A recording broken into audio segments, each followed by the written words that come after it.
Good morning mga tol. Ba't nagbiblink? Ngayong araw mga tol magpapapalit tayo ng kulay ng gauge. Pupunta tayong customized gauge. Let's go! Keep hustling.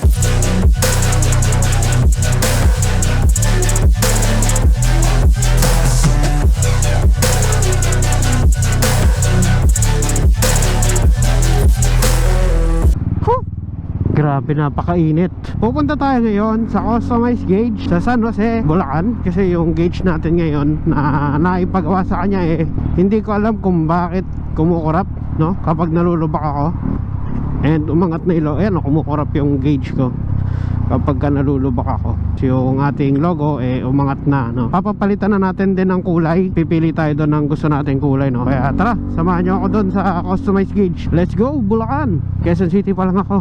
Napakainit na. Woo! So mga tol, kaka-check ko lang ng mapa at nabasa ko na rito sa may taas, Bulacan East. Nasa Bulacan na pala tayo. Pagdating ko sa map, 6 minutes away na lang tayo. San Jose del Monte, Bulacan. Okay, San Jose del Monte, Bulacan na tayo mga tol. Ngayon lang ako pumunta ng Bulacan ng mag-isa. First time for everything.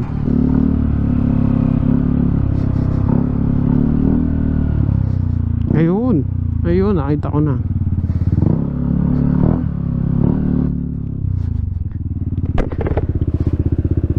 Yun, customized gauge. Dito lang pala. Ay, laki ng aso. Belgium. Boss, umano siya kapag ka nalulubak ako. Nagkukurap-kurap siya. Tapos, ayan parang gumagalaw. Naglulusong ako.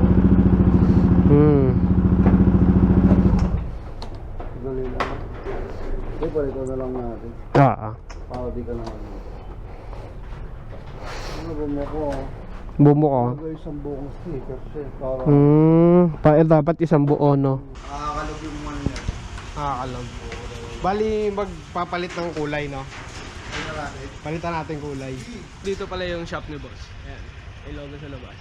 Customized gauge, San Jose del Monte, Bulacan. So from south, tamang biyahe tayo. Before lunch, nakarating din agad. Papabago natin yung kulay ng gauge natin. Tsaka ito si Sir Martin. Sir, si Ivan. Yun. Pinakamalakas yan. Dito nangyayari yung magic. Magic. Anong maganda makita kapag ka? Yung white, ice blue.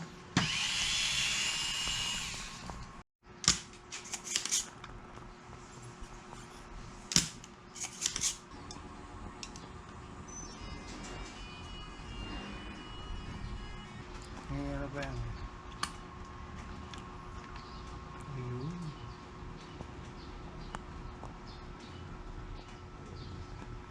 Asan na yung hold mo? Kaantay ng bracket. Ito. Parang gumagana lahat. Ito yung pang test ng gumagana lahat. Meron bagong produkto dito si boss. Para sa ating mga NMAX. Eyeline. Ito yung kung maaalala nyo sa headlight natin. Ito boss, headlight ba ng NMAX to? Ayan, di ba ganito sa atin. Meron ganitong kulay gray. Ayan, papalitan yan ng ganito. Ito yung boss? Chameleon type po yan. Chameleon type. Ano yan?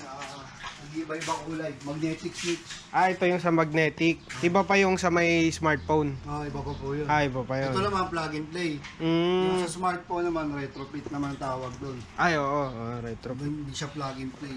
Ito plug and play lang. Plug and play na to. Ito kasi yung stock, papalitan lang natin yan. Ito, maganda rin to. Ito yung retrofit, didikit dito. Cellphone siya nakakunik. Ganda nga to. Tsaka isang buo na talaga siya, no? Ito talaga yung may ilaw to, naiiba-iba kulay nito. Ilan yung kulay nito kung pwedeng 27. 27 Mga colors. blinking, may steady, May running. Ayan. Yung kaganda na itong sa smartphone, may signal light siya kasama. Ito wala signal light. Ito wala. Magkano yung mga ganito, boss? Ito 2.5. 2.5. Dito naman 2.8. 2.8 naman 300 to. lang dinagdag Oh, namin. 300. Kasama na installation tsaka switch. Kompleto na. Yung kompleto na boss. Bira to. Rare yan. Nakamura na yan boss. Oo, sa 2.5. Medyo mataas na rin yan. Tsaka Wala nang gagawin, panonorin mo na lang silang ilagay. Bawa natin dyan, isang oras hanggang 30 minutes, 1 hour and 30 minutes. Mabilis pa nga yun kasi baklas yun. Sa iba, Baklas lahat yun. pero dito kami sabi na. Ito boss, ito yung kulay lang stock. Ay, ilaw lang ng stock, no? Yan lang, 4. Tapos yung gawa nyo boss, ito. Ilaw Pwede ko. ng malakas, ito. Kailawin ko boss. Ito yun, no? Dami, oh. Yan yung dinadagdag. Boss, huwag mo masyado tutukan, masakit sa mata to. Ay, oo nga. Lakas nga yan. Yan yung nakalagay doon. Yan yung gawa nyo, boss. Pan solar. Grabe nga. Diba? Di mo may Yan, titignan eh. Hindi Kaka-stack pwede. yung mata mo. Ibig sa 4 lang pala yun sa stock. Ito yung stock, 4 lang. Tsaka itong stock natin, ang tawag sa voltage nito, 3.2 lang lumalabas dito. Eh, ito namang malakas, ano yan, 12 volts na siya. Oo, kaya mas malakas. Pero hindi natin isasagad yung lakas nun, kaya meron tayong tinatawag na controller. Ito yung dim light natin yan. Ayan yung adjust. Tapos meron din relay. Sa gustong matuto, pwede naman ako magturo, di natin pinagdadaman to eh. So yung mga talo, black knob. Papalitan din ni sir. Genuine Yamaha. Ano pala kadali yung baklasin? Kutsara lang. Nakaklip lang pala. Ayun.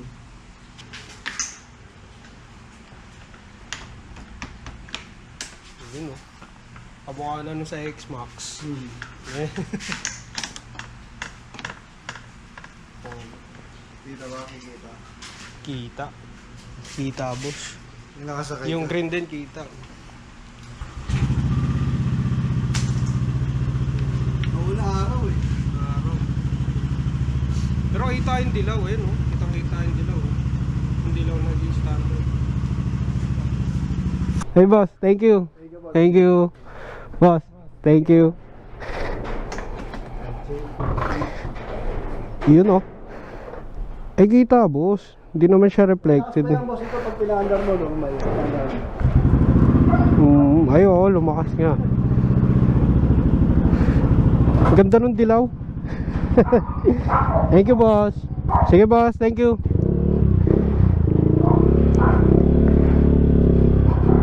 Eh, ang ganda.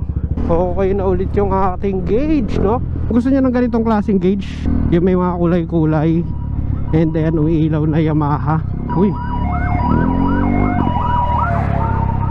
Hindi lang NMAX ang NMAX B2 ginagawa nila. Meron silang Aerox, B1 B2, NMAX B1 B2, Sniper, Raider, ADB pinapaliwanag nila, ilaw, PCX. PCX din yata napapalitan ng kulay, no?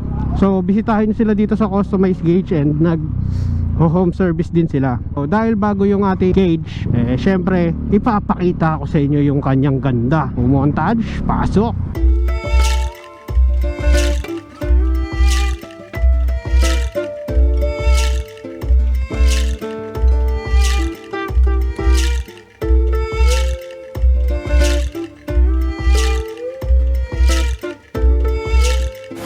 Di ba napakaganda, napaka-solid. Itong pagbalik natin sa customized gauge, papalit ng kulay kasi ilang beses mo yan siya pwedeng palitan ng kulay once na napakabit na, no? So yung black and white natin, hinom service yan sa atin dati. Kung gusto nyo mapanood yung video ko noon, nasa Facebook ko, like and follow nyo na rin ako sa Facebook page ko. So hanggang dito na lang mga tol. Kung bago lang kayo dito sa ating channel, wag na wag nyong kakalimutan mag-like, comment, share, and subscribe. Maraming salamat mga tol. Ride safe everyone and stay safe.